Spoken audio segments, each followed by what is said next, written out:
All right, the air actuated valves that actually do the work. Okay, electronics charge the system for us, but these valves here actually do the work for us. This is the main charge valve for the argon. This actually allows the argon pressure to go into the vessel. This, when it gets activated by pushing the buttons over here or in the cab, will turn that open and increase this pressure from about the 140 psi we have in the truck right now up to the 240 that allows it to push the agent out. These valves open and close each individual discharge. This is the hose reel discharge on this particular truck. By pushing the agent button there, it will open this valve, let the halotron go into the rubber hose and disperse out onto the fire itself.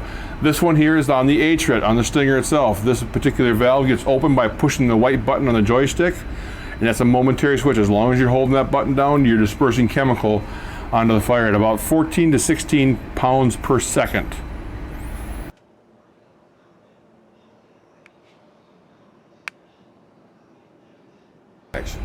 All right, this valve here is the valve we need to make sure we close off when we purge the system.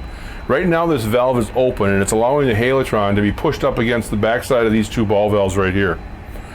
So when it comes time to purge and it tells you to close the main halotron, main tank valve, this is the one you're going to close. You have to lift it physically up and close the valve. It doesn't matter, I just did that now. That happens every time the truck gets powered off. It closes that valve, so if something gets open accidentally, for maintenance, it's not going to be an issue, okay? That closes or opens the valve, but that is now normal operation and ready to shoot. So if I charge the system and pull the trigger or push the button, it's going to charge the hose reels.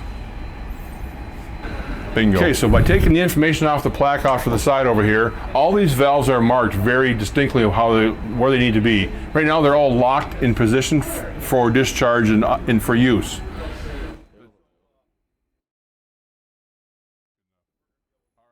So up there we have our tank valve. It's marked tank valve and it says normally open. Down here we have the purge valve. It says normally closed. If you're going to purge the process off, you need to open that valve so it can let the argon go in and purge out the halotron out of the hose reel itself. Charge valve is normally open. This is where the high pressure argon goes into the vessels. This is regulated down from the bottle pressure at 1750 to 2400 psi down to 240 psi into the vessel. And that's the valve we showed you earlier that we load the liquid into. Okay, they're all marked, they're all labeled. This chart over here that we showed you earlier has everything labeled off step by step.